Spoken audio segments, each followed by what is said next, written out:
Salut à toi. Dans cette petite vidéo, laisse-moi te montrer la voix de Bibliomania. Et c'est une revisite d'Alice au pays des merveilles. Laisse-moi donc t'expliquer.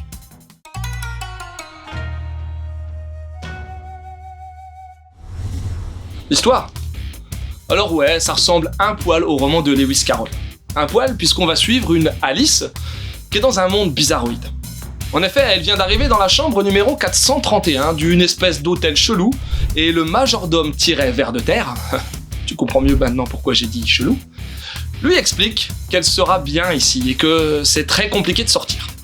Pour cela, il faut traverser toutes les chambres et retourner à celle du début, la numéro 000. Mais en attendant ce périple, le corps d'Alice va plus ou moins se décomposer. Alors, tenteras ou tenteras pas, hein? Tu veux des infos? Bibliomania, c'est un titre assez particulier sous bien des aspects. Déjà, c'est un one-shot, paru en 2019 dans le manga hack de chez Creative Entertainment, comme Ranking of Kings. On a Oraval au scénar et Machihiro au dessin, et c'était leur première création. Bon, l'autre particularité de ce Bibliomania, c'est son sens de lecture occidental. Mais en fait, c'était déjà comme ça lors de sa publication au Japon. En France, c'est Mangetsu qui édite ce titre, qui aurait dû sortir pour Halloween 2022, mais voilà, ça s'est pas fait, il y a eu du report, et donc la sortie effective est de mars 2023. La cover française est radicalement différente de celle en VO, et Mangetsu a misé sur un ouvrage classieux façon grimoire, cover rigide, moyen format, signet, papier épais, avec quelques croquis en fin d'ouvrage. Le top. Mon avis? Ce titre avait tout pour m'intéresser. Déjà, ça parle d'Alice, même si c'est un petit peu lointain. Surtout que le monde décrit, en fait, il a rien à voir. Enfin, les mondes.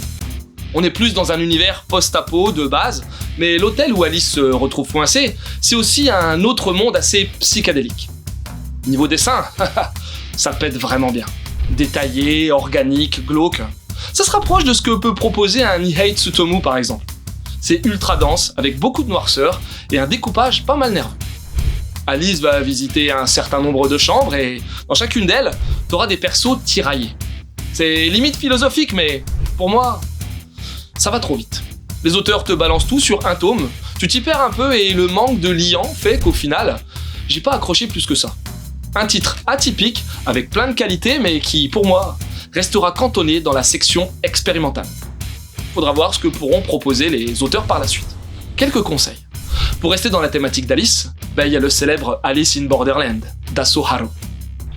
Abara, chroniqué il y a peu avec un univers dévasté, un peu similaire. Bayomega, pour rester dans le Nihei style. Voilà, c'est terminé, j'espère que cette petite chronique t'aura donné envie de lire Bibliomania. Sur ce, je te laisse et continue de suivre la voie du manga.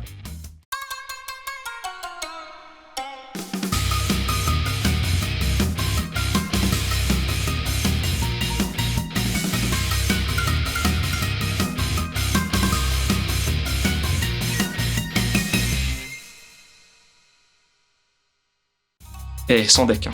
À force de lire autant de mangas, ça me fait trop bizarre de lire dans le sens occidental, dans le sens français.